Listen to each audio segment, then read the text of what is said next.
নির্বাচনকে কেন্দ্র করে ষড়যন্ত্র চলছে। ষড়যন্ত্রকারী চিহ্নিত ওদের মুখোশ উন্মোচন করতে হবে।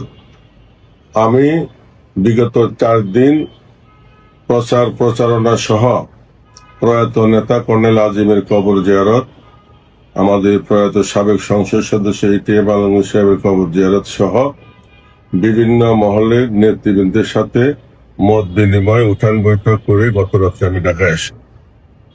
অদ্য লাকসাম উপজেলার 4 নং কাদিরপাড়া ইউনিয়নে বেলা আনুমানিক 2:12টার সময় একদল সন্ত্রাসী অতর্কিতভাবে আমাদের প্রয়াত এমপি কর্নেল আজিম সাহেবের কন্যা মনোনয়ন প্রত্যাশী দোলা আজিমের গাড়ি বহরে এবং তার সফর সঙ্গীদের উপরে হামলা চালায়। আমরা তার তীব্র নিন্দা জানাচ্ছি। পাশাপাশি আইন শৃঙ্খলা বাহিনীকে আমি অনুরোধ করেছি, অপরাধকারী যে হোক তাকে আইনের আওতায় এনে বিচারের সম্মুখীন করার জন্য এবং দেশবাসীকে, আমার লাকসাম মনোরঞ্জের জনগণের সম্মুখে তার মুখোশ উন্মোচন করার জন্য আমি বিশেষ অনুরোধ জানাচ্ছি।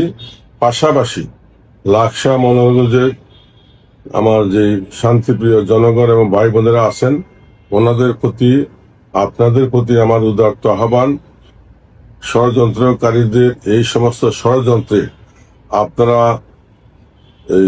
কখনো বিভ্রান্ত হবেন না।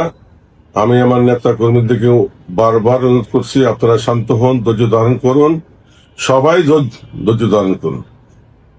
সন্ত্রাসী বা হামলাকারী যে হোক, তাকে বর্তমান ডিজিটাল যুগে আইনের আওতায় আনা খুব সহজ। আমরা আশা করি অচিরেই আগামী কয়েকদিনের মধ্যে, আমি 72 ঘন্টার মধ্যে আইন প্রয়োগকারী সংস্থার কাছে এই আসামিদের নাম, ঠিকানা সহকারে তাদেরকে হাজির করার জন্য আমি বিনীত অনুরোধ জানাচ্ছি। ধন্যবাদ।